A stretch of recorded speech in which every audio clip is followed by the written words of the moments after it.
We're live. Hello, everybody. I'm Amanda Call. This is my comic, Age of Night. This is chapter 28, page 17. We have been working on this page for a number of sessions. We're just continuing to truck along on it. I think this is the sixth, maybe? I don't know. I think I've lost count. But we need to finally get a word balloon around this chunk of text. Hey, someone saying, thanks so much for joining me. All right, there is no pencil extended in my pencil right now. There we go. So I'm gonna take care of this first off.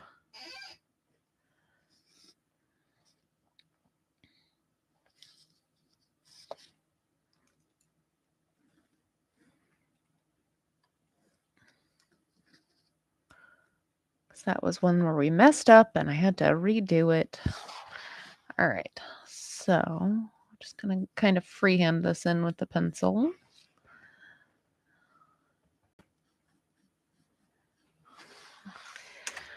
And then get my tech pen. Happy 4th. Hope everyone is having a good time. A lot of people are probably out celebrating with barbecues and fireworks and things. We've had really terrible weather still. So we had a sunny day on Saturday, and I got together with my family to do a little cookout on Saturday because we were like, well, don't know if we'll get a better chance to do this closer to the actual 4th. So let's just do this now while we know we actually have some sunshine. It turned out today wasn't too bad, but it's just been like rain constantly still. And the forecast is still always just like, it's gonna rain every day. And then sometimes it doesn't, but the chance is like ever present.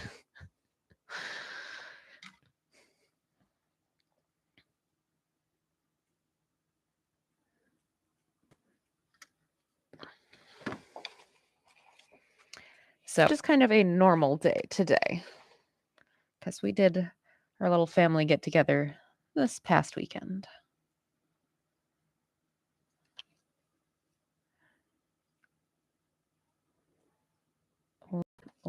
Okay, that's a little messy.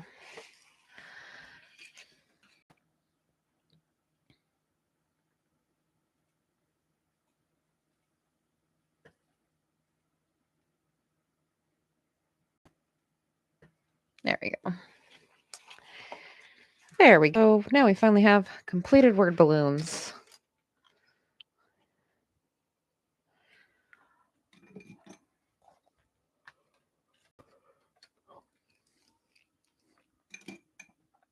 All right, now we're going to continue on with doing some of the pen and nib pen inking. Here is my Royal Talons India ink, which is what I will be using. Oh, and I just threw my pen at myself. That was scary. That could have gone very badly. These things are sharp.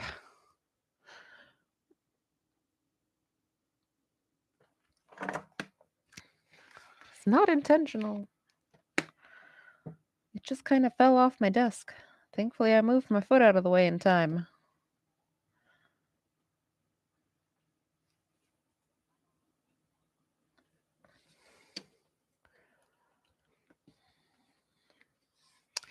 Okay, what else still needs to get filled in down here? We still need his helmet.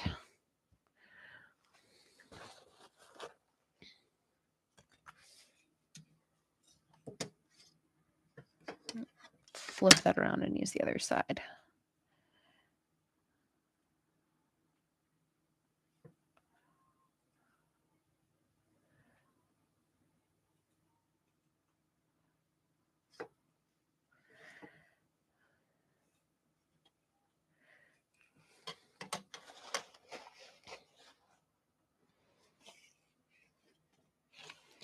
Got another little curve on a helmet down here. Oops, I need more ink. Well, I hope everybody has been having a good weekend, had a chance to celebrate or relax today, if that's your thing.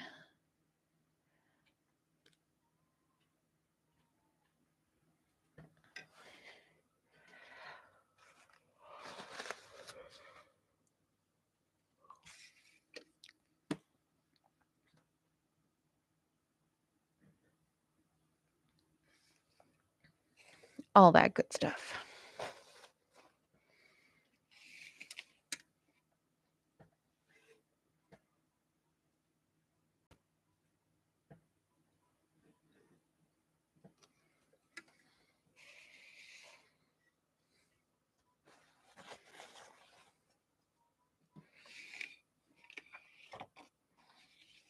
Let's see if I can get some more of these little curves in here.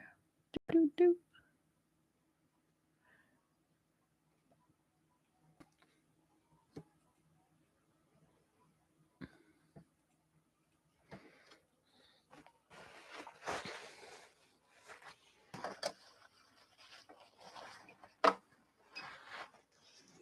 Okay.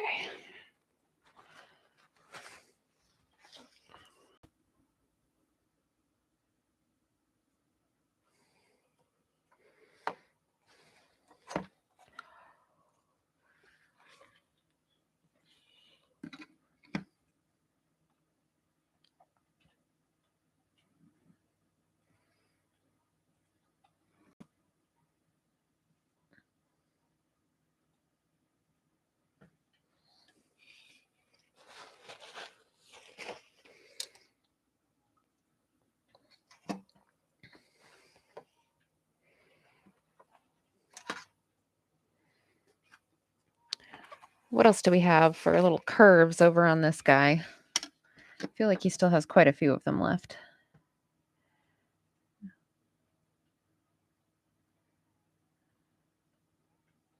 Come on. Hey, pen, why are you refusing to cooperate? There we go.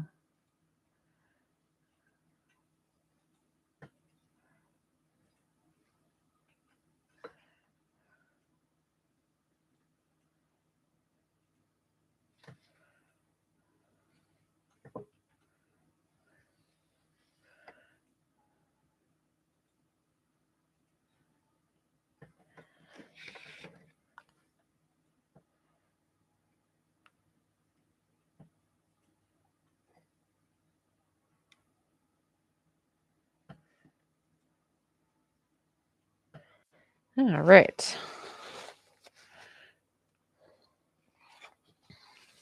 So we're going to do a little bit more of just going to work on some of the background on this one. So far, so good. Discovered a way to offset an animated brush tip in Krita, allowing me to create a brush that draws chain links correctly. It'll be helpful when drawing characters like Spawn. Oh, that's cool. I've seen people set up custom brushes like that in whoops, I need to get in frame in what is it, Procreate, but I'm not familiar with how Krita works, so I don't know. That is cool though. I love those little it's so neat looking when you see those little custom brushes where it's just like, this very complicated thing to draw. Whoop-ah!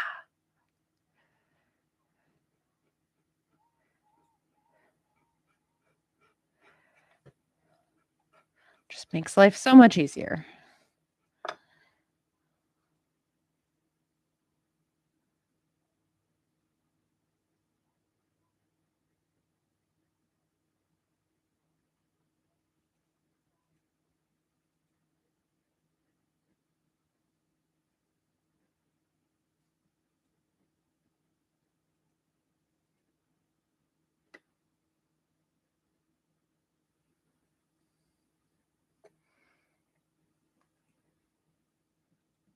Getting some of this little rocky, dirty path here that they're traveling along.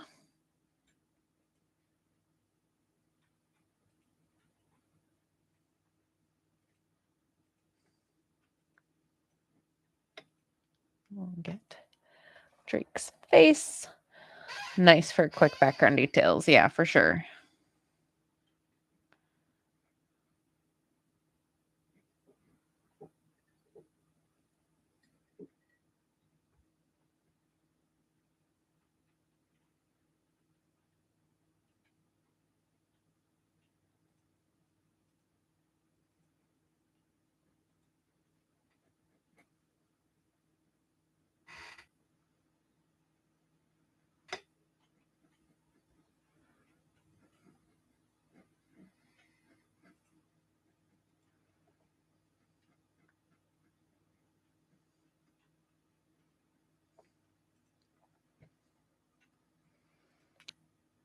All right.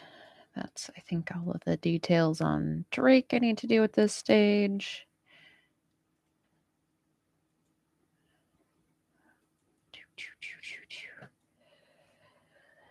Downside to digital is you don't have an original inked page you can potentially sell. Yes, there is that. You can do like cool limited edition, like high quality prints or that sort of thing. There are still options. You don't have like an original, but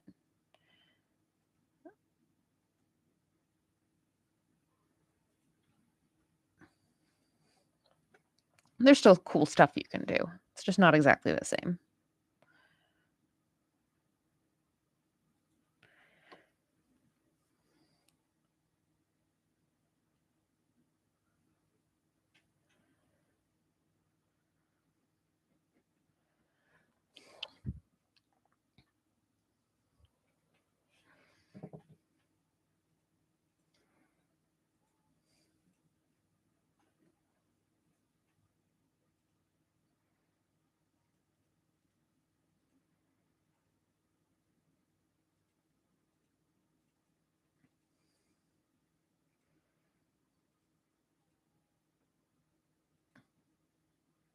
And the other nice thing about digital over traditional is that, and I talked about this some in my digital versus traditional video that I did a few years ago now.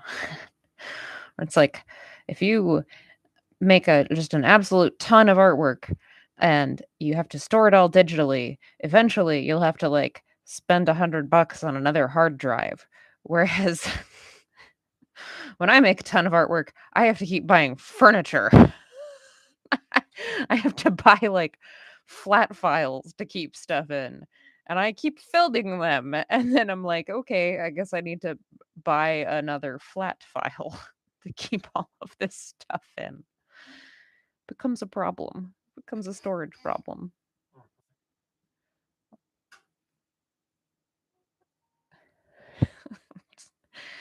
So when I was in college, I did an off-campus program. I've probably talked about this before. Off-campus program in New York City where we like went to a bunch of different offices and everything, like comic publishers and the Illustration House and Society of Illustrators and yeah, we went to like Marvel and DC and visited several different comic artists that live and work in New York as well. So it like counted as like a class basically, but you just were there for a week. It was very cool.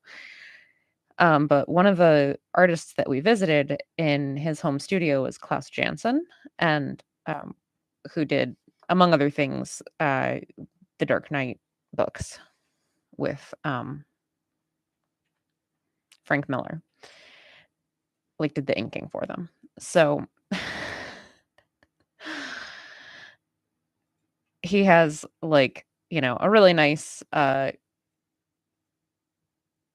a really nice home studio, really nice little apartment and well, big sized apartment. He was like, "Oh yeah, when I bought this place in the 80s, it was really cheap." And I'm like, I don't know if it was really cheap. I think he probably made a fair amount of money doing The Dark Knight. So that's fine, Klaus.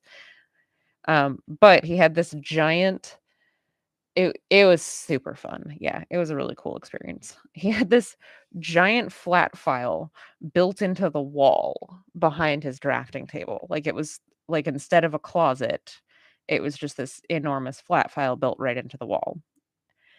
And we were all like, "Oh, wow, that's really impressive. It's a really nice piece of furniture there." And he's like, "Oh, yeah, every once in a while, like, when the weather changes, I'll hear it settle and make some weird creaking noises behind me, and I think, 'Today's the day. It's gonna fall down and kill me.' I'm gonna be crushed by my artwork." We're all just like, "Oh, okay." He was a very nice guy. He was very funny. That's what I think about every time I have to buy another friggin' set of drawers to put artwork in. Yes.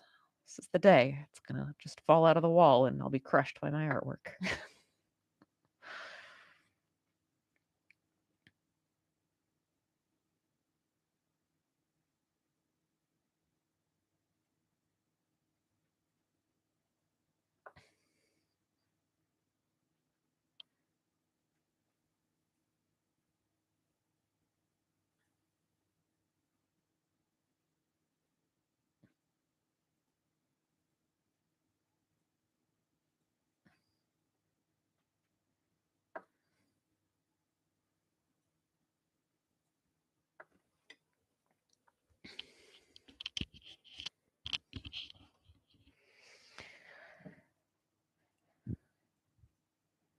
Yes, that was a very cool trip. I had a good time with that one.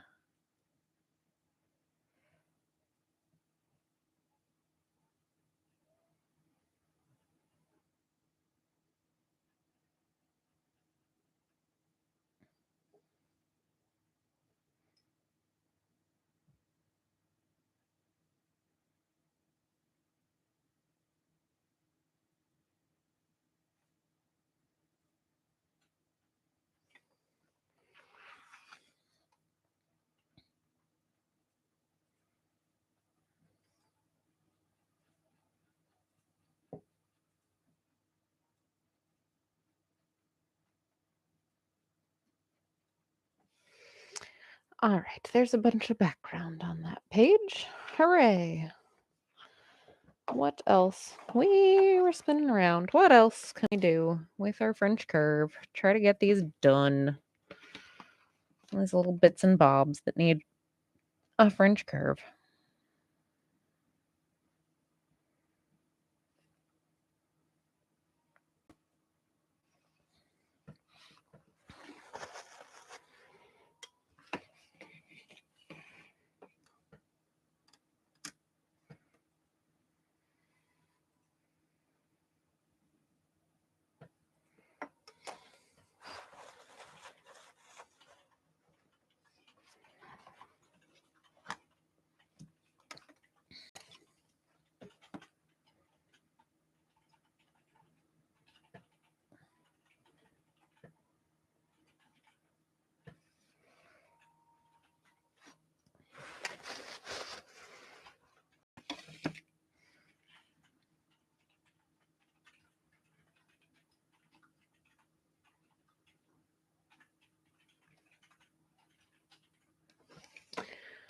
Oh, my pen nib is getting crusty.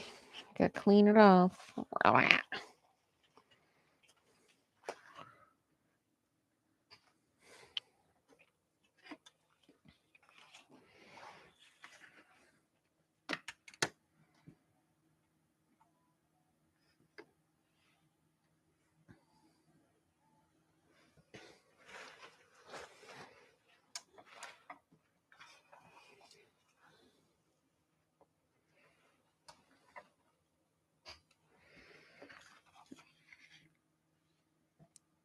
Okay, what is still going on over here? We still got this. Whoops. Well, let's get back up into frame, Amanda. We got that. She looks pretty well done. It's mostly this guy.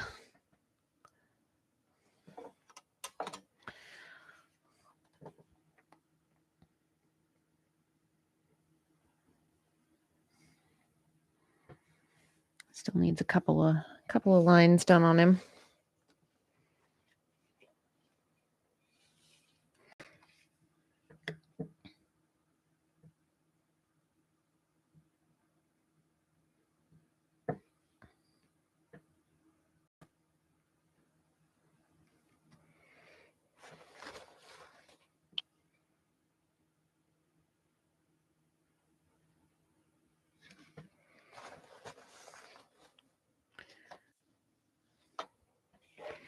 Okay, I think at this point we can probably take it the rest of the way freehand.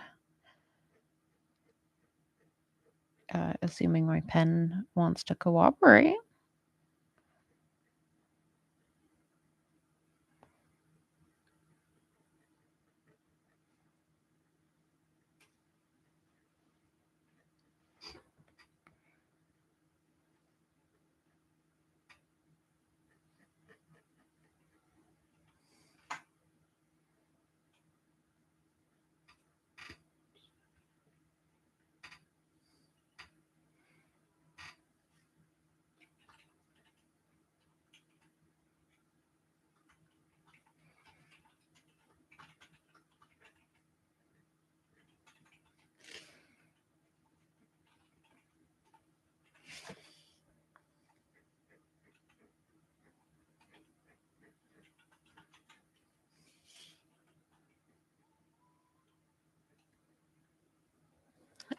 Okay, pen.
All right, well, there's that guy.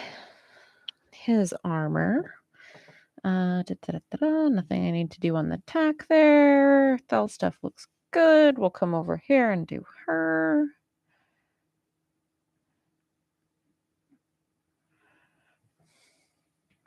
Hoping we can finish all of the pen nib stuff tonight so that at least that will be done.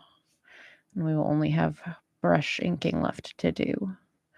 This page has taken an awful long time, but there's been a lot of like really difficult fiddly things on it. Horses, armor, lots of talking.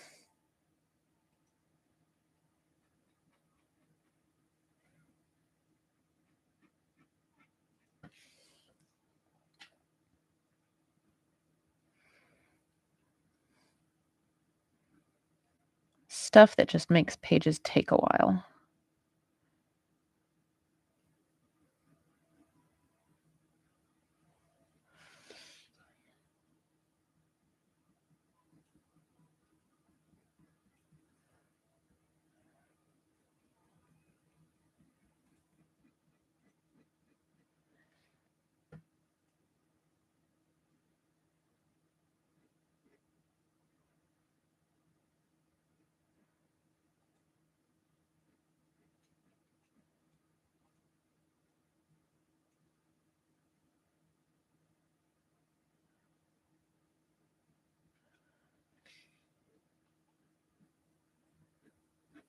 This little pattern on her bracers here.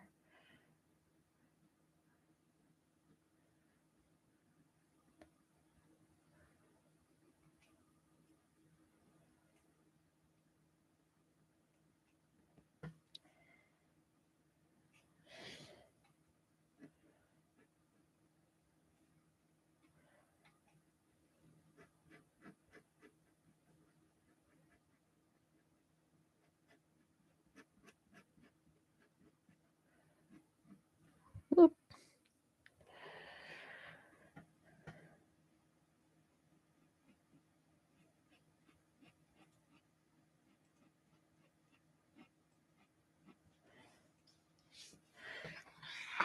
Okay, we're gonna rotate the page slightly.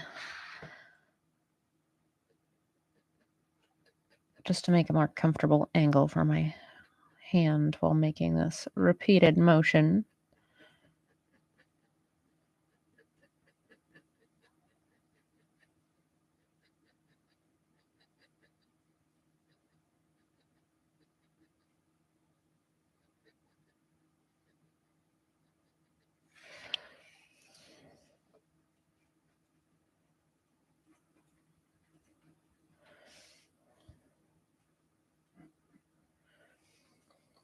Okay. Hooray! That panel now all of the tool inking is done. I was like, words. All the drafting tool inking and pen nib inking is done on that one. So hooray! We're making good progress this evening. Love it.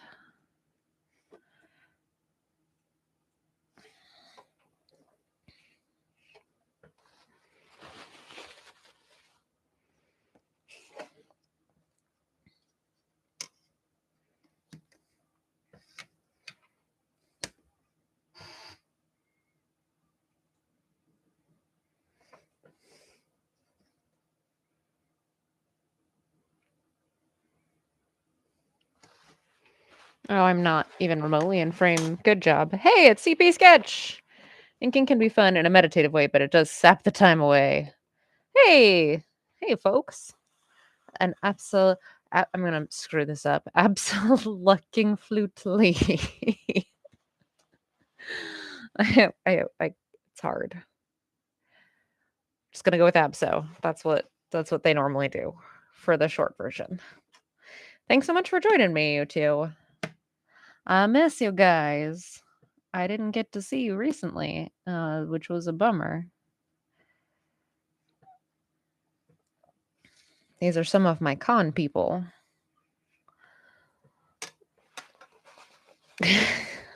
Yeah.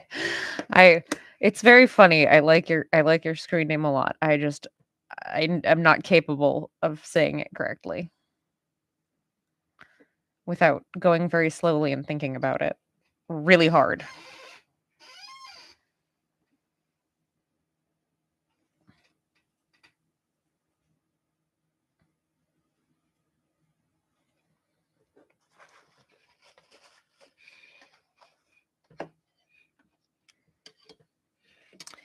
Okay, let's get yeah. Aw,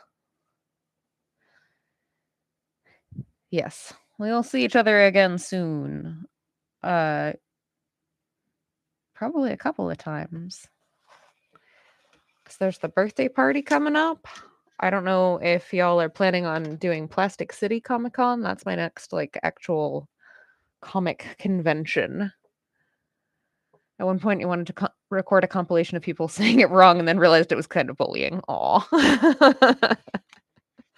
I mean, it's also kind of like poking fun at yourself for having an unpronounceable screen name. So,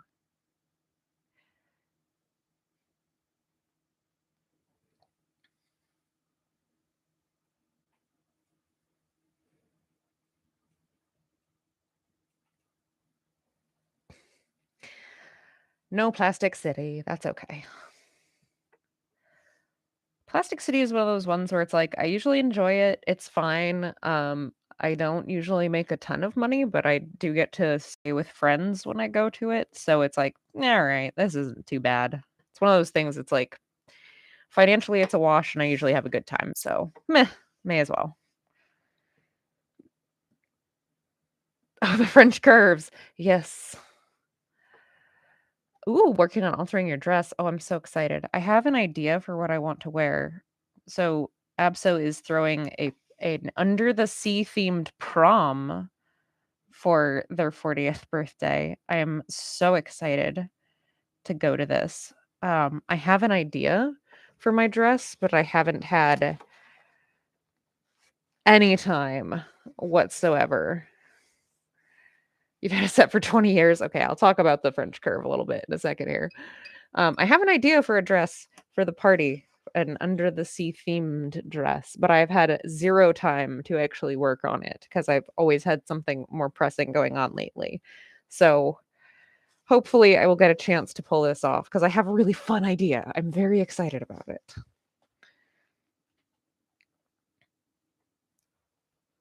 All right, so we're going to talk about the French curve because CP Sketch has a set of French curves and doesn't know how to use them. I have a set as well, but they all fell off the little nail that I hang them on the wall, and they're like under my desk with the spiders, and I'm not gonna rescue them right now. So we just have this one. This is the one I have with me, but they come in lots of different shapes and sizes so that you get a variety of different curves. And so as you can see, there's lots of different types of curves. You've got these little fairly symmetrical kind of tight ones here. You got even smaller, tighter ones over here. You can see this isn't super symmetrical. It's got a couple different radii going on there.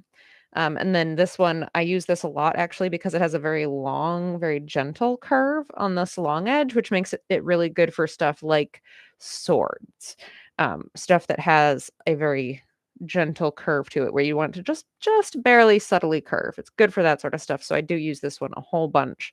And the fact that it has the smaller, tighter curves mean that it's okay that my other ones are in the realm of spiders and not being rescued right now because this one will serve me just fine. If this one fell under my desk, I would brave the spiders because this is the one I use the most. Yeah, just didn't you go to school for this? Okay, okay. But here's the thing though, is part of why anytime anyone asks about French curves on one of my streams, I immediately explain them because I went to art school and the entire time I was in art school, professors kept on being like, "Use a French curve on your curves." And we're like, "Okay, but how do you use a French curve?" And they would say, "Well, you should know that already. I'm not gonna show you." And so no one, the entire time I was in art school, explained how to use a French curve. They just kept on saying I should know. It was very frustrating. So, French curve, what you do It's actually kind of stupidly simple, so I can understand why, to a certain extent, they didn't really spend time on this. But basically, what you do is you pick the curve that you are trying to draw or ink in a nice smooth one, uh, nice smooth kind of line that you will want the tool for, and you just kind of scoot it around until you find where it fits. So, like this right here on her bracer, this fits this part of the curve really well. Obviously, something like that, you can see that wouldn't really fit. The line is not matching up there. And I've used this tool a lot, so sometimes it looks like I'm not even trying. I'll just like immediately slide it right into place. That's just because I'm super familiar with this one. It's much more normal to not have spent a million hours using the same tool and have to kind of fiddle around until you find a good match for it. So, like, we're gonna do these couple of little curves right in here. So I want to you can see that kind of matches right there. That's a nice little match. And then I'm just gonna use that as my guide to ink. You can use it as a guide to draw as well. This one does have the little channels on either side, so that there you go. That's a great shot of it. You can see it right there.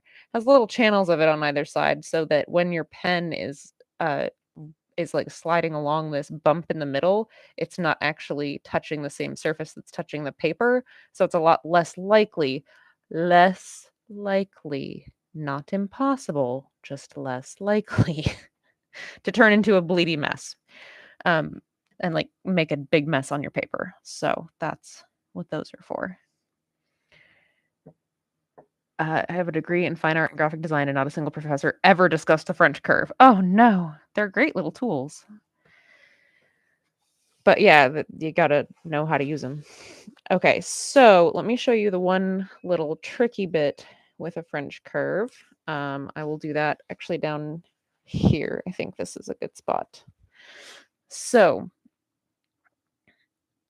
the one tricky thing with the French curve is that if you have a curve that you are trying to do, we're going to do like this one right in here, and it doesn't fully match. Okay, so I like this section right here, but you can see it doesn't match the whole way. It kind of comes away over here and doesn't follow the same curve. So what I'm going to do is I'm only going to go as far as the curve matches. So that's about to here. Okay. If I do that both times, then I'm going to have to find a different section on my French curve. Am I dipping? Yes, I'm using a nib pen, and I have my little pot of ink right out of frame. This is my Hunt 107 Crowquill nib pen, and normally I have a nicer handle. So this is the nice wooden handle I normally use, but the thing that holds the nib in place broke. So I'm back to using the crappy plastic one until I remember to buy a replacement for this.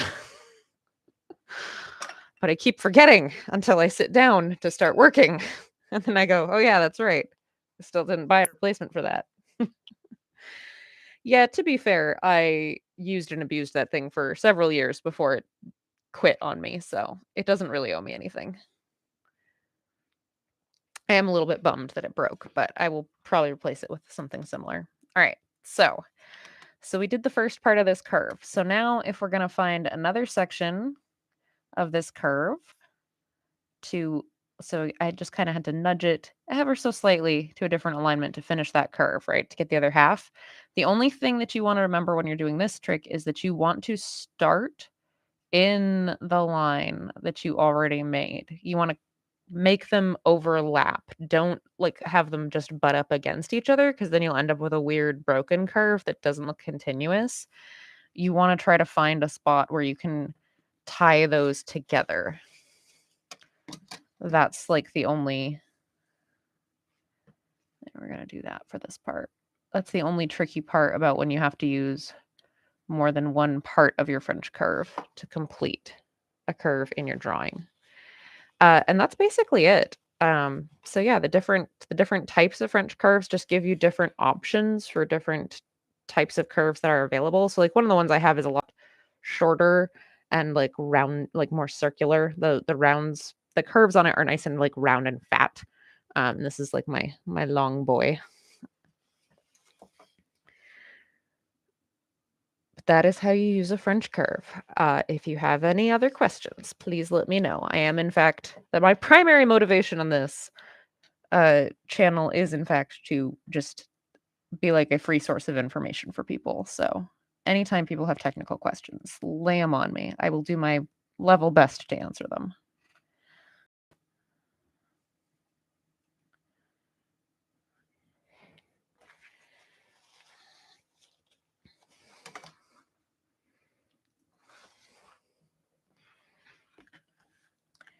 All right, we're going to come back up here and do some of this.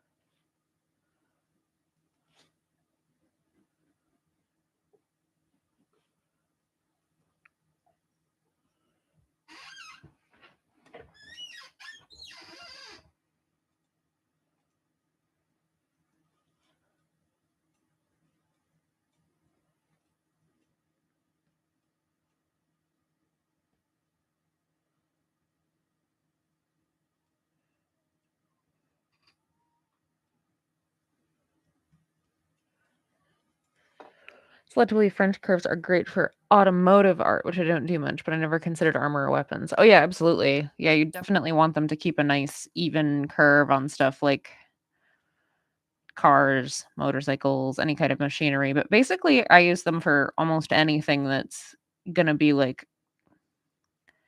man-made like that, where the curves need to have a consistency to them that you don't find necessarily in nature. Because if I'm doing a curve on like a tree or a rock or something like that, a certain amount of irregularity and it being kind of like wobbly is to be expected. That's part of what makes it actually look right. But most man-made things tend to be unnaturally smooth and even. Yeah, architects definitely use them a lot too. Architects, engineers, or at least they did. Now everything's done with like CAD, so I don't think they do so much anymore.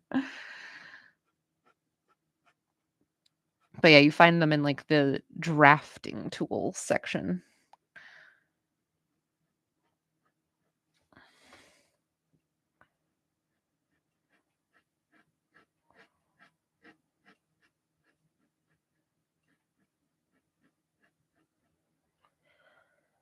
They still draw in our program for the first 2 years. Oh, that's good. I think it's important for people to learn to do. Obviously, I'm a big proponent of doing things by hand. Even if you don't always do them by hand, at least learn how to do them by hand at some point.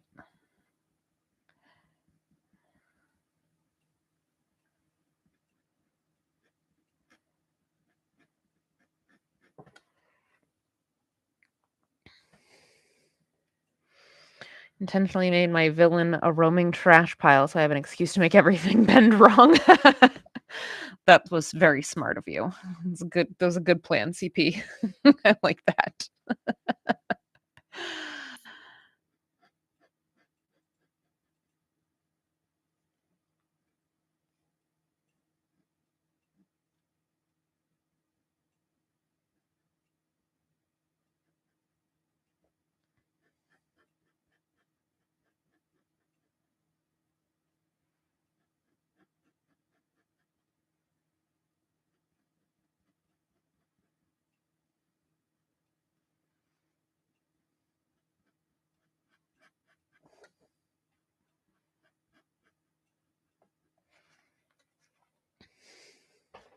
Yeah, absolutely. So some clean curves for contrast. I think it'd be fun to just like have on occasion you can have something like like an old um CRT monitor or something where like the glass isn't smashed or like just a fender of a car or something like a wheel well. That'd be fun to throw into your trash pile.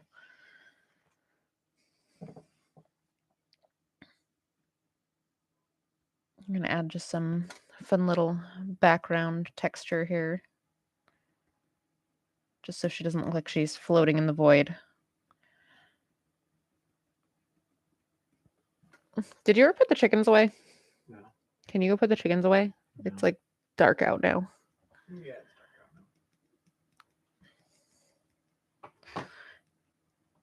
That was a question for my husband, not you, viewers.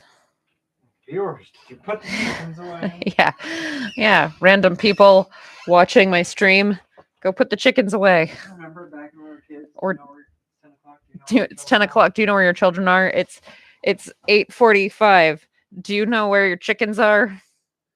Hopefully in the coop and not being eaten by a fox is the answer. Chaos contrast, yeah, for sure.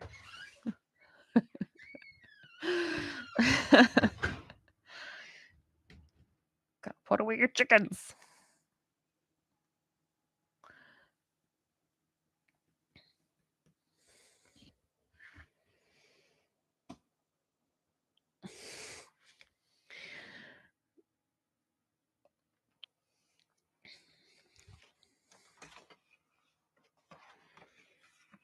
Yeah, my poor rooster got eaten by the fox a couple weeks ago. I'm bummed.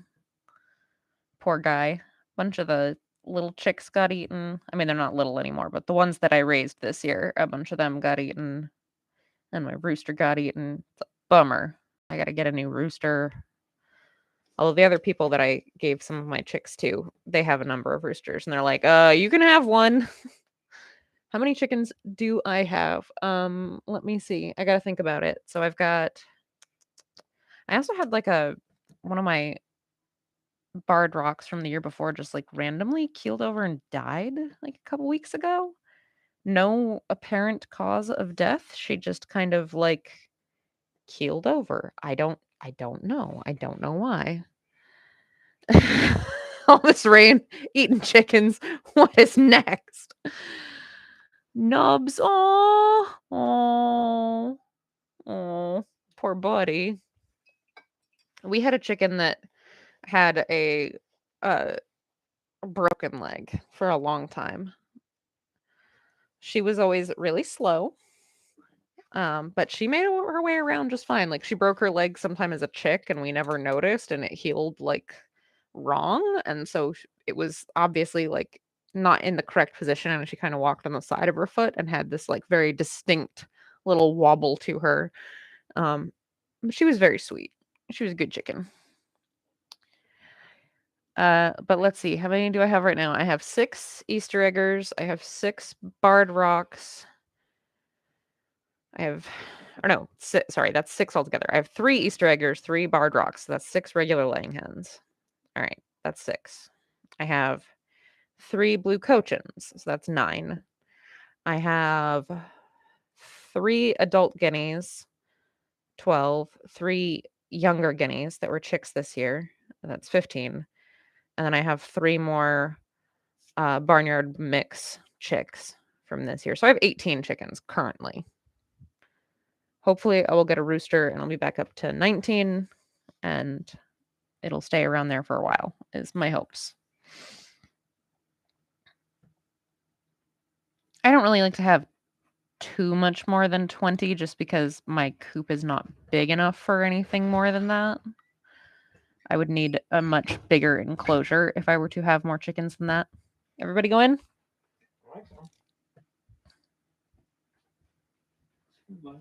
Seemed like it. Seemed like it.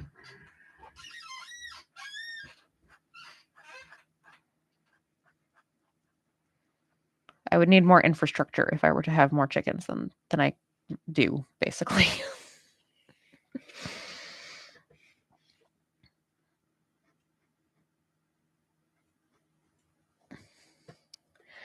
Is this from Age of Night 4? It sure is.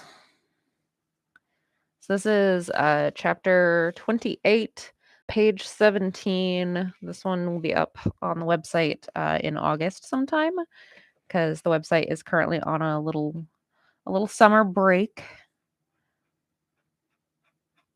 just because I have a lot going on with work and life right now, and it was like, I'm gonna not stress about also keeping up with posting a page a week whilst all this other stuff is going on.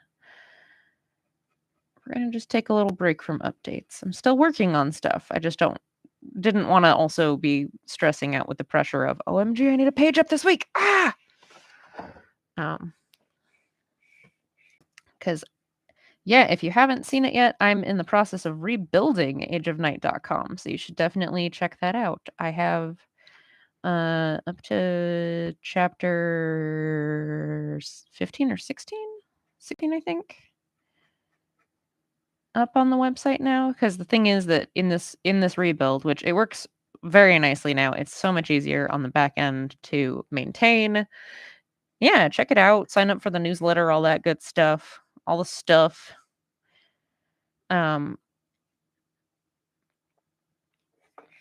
Yeah, it's a lot nicer than the previous build, because the previous build was on a platform, or like a plugin, I guess you could call it.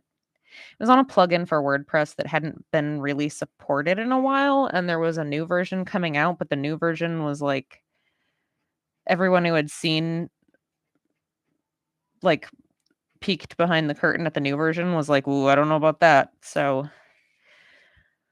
we decided, instead of relying on that, which had always been a little bit frustrating, to just kind of build something ourselves. I say we. Jeremy did all the work. Jeremy Flagg, my collaborator on I Am the First. He built everything. I gave him a list of, like, I want this, that, and that to happen on my website, and he went, okay, and he made it happen, and now I'm uploading all of my massive back catalog, because the only problem with building it all yourself is that there's no convenient way to upload the back catalog. So my backlog of like 800 pages has to be redone one page at a time. So it's taken me a minute, but we're getting there. Yeah, check the site out. Let me know if something breaks, or if you like the way that it looks, or any of that. Just some like general feedback would be swell.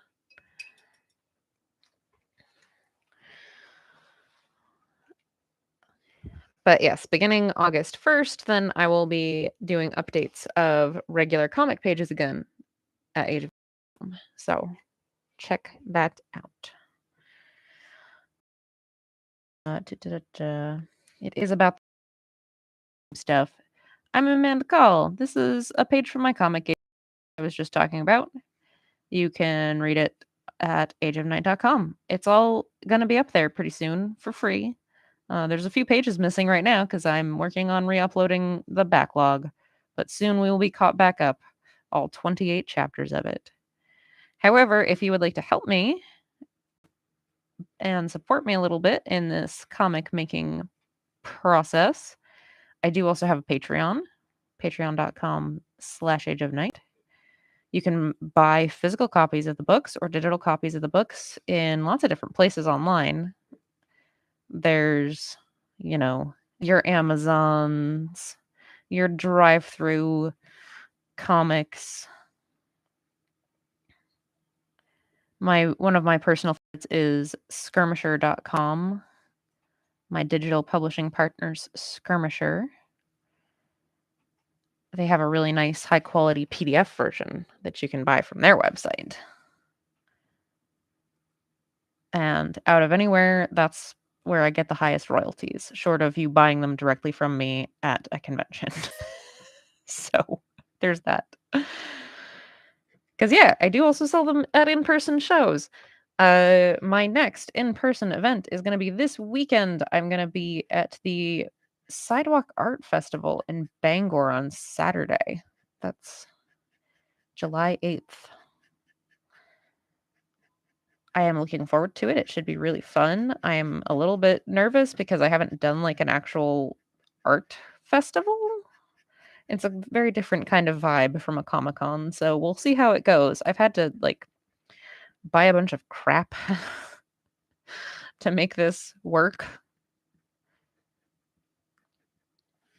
because it's not the same kind of setup. But I mean, I'm hopeful that I will be able to actually use said crap in other places in the future. At least it's all I had to buy a tent. I didn't have a tent. You know, one of those little like pop-up festival tent things. I didn't have one. Haven't done an art walk since the pandy. Yeah. Yeah, I haven't done one since ever, so we'll see how this goes. It'd be nice if it does go well because I do, like Bangor's right nearby. If this does work out and is worth my time, then yeah, might be something I do more often. Yeah, that's for sure. It is hard to get back into it. It's my patented method of just saying, "Yeah, I'll do that," and then figuring it out as I go.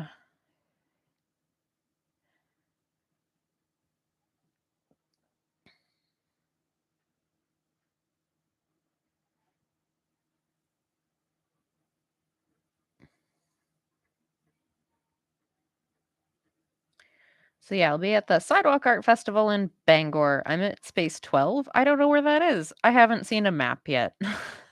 I just know it's Space 12. Well, if you're in the Bangor area, check it out. It looks like it'll be a really great time, aside from just me selling stuff there. There's all sorts of other cool stuff too. Definitely worth spending the afternoon downtown. Yeah, that's the thing. It's a different it's kind of the thing is that I mean, as we've all kind of seen, the sales can be kind of hit and miss at comic conventions. Comic conventions in general are marketed very differently than they were a few years back. And so it kind of behooves us to those of us who have not seen as good of sales lately at comic conventions, it behooves us to try to diversify and see what else might work for us and, you know, give it a shot, try to meet some new people, see what else is out there. The con scene is also getting wildly expensive. Like I will say that the yes, I'm having to invest in a lot of like physical like infrastructure that I didn't have before in order to do this show. But most of it is stuff I can use other places or for other things. And if I end up doing more of these art walks, I can reuse this stuff over and over and over again. And the actual like space, registering for the actual space to just show at this art walk was a fraction, a very small fraction. Yeah, of a table space at an artist alley. I'm talking like a tiny fraction.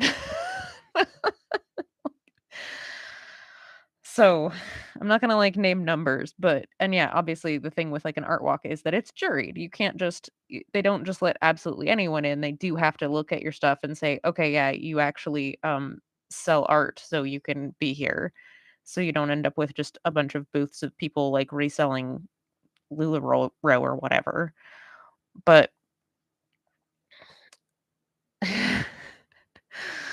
yeah. Yeah, it's a whole thing. So, we'll see how it goes.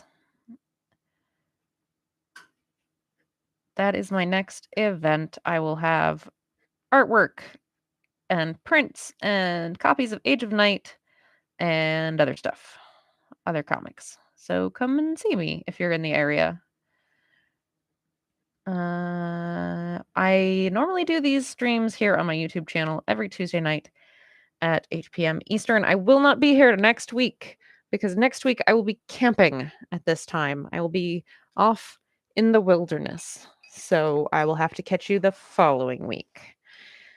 So that is going to do it for this evening. We almost finished all of the pen work. The only thing I really have left at this point is just a little bit of background on these bottom tiers here, and then her armor. We're in good shape. I might very well. I think I'm probably just going to finish that off camera, and then not next week, the week after, we'll do the brushwork and finish this page up.